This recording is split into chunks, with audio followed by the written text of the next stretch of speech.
कहाँ से आइले भोले बाबा, कहाँ से आइले गणेश। ए माई कहाँ से आई सब देवी देवता, ब्रह्मा विष्णु महेश।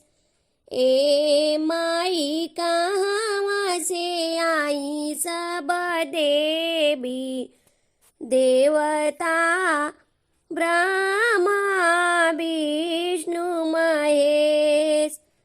पूर्व से आइले भोले बाबा, पश्चिम से आइले गणेश।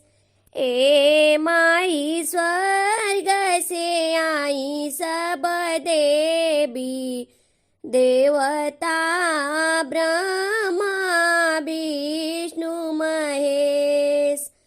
ए माई स्वर्ग से आई सब देवी देवता, ब्रह्मा विष्णु महेश।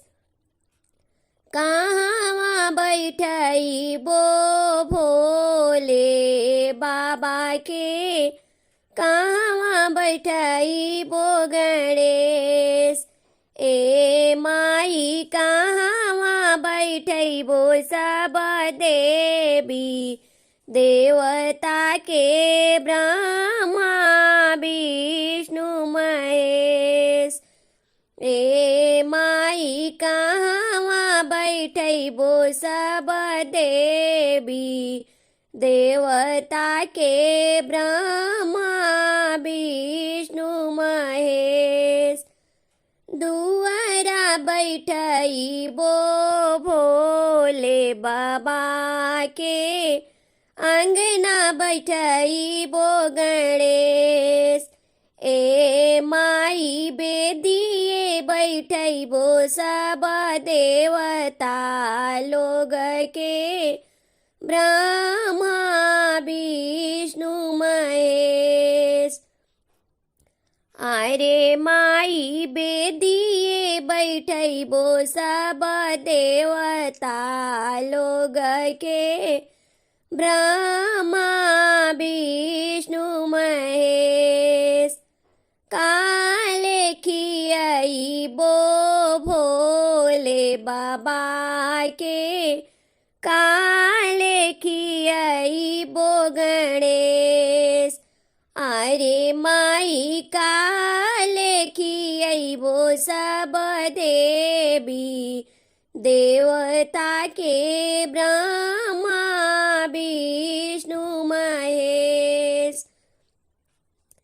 धतूरा खियाई बो भोले बाबा के, लड्डुआ खियाई बो गणेश।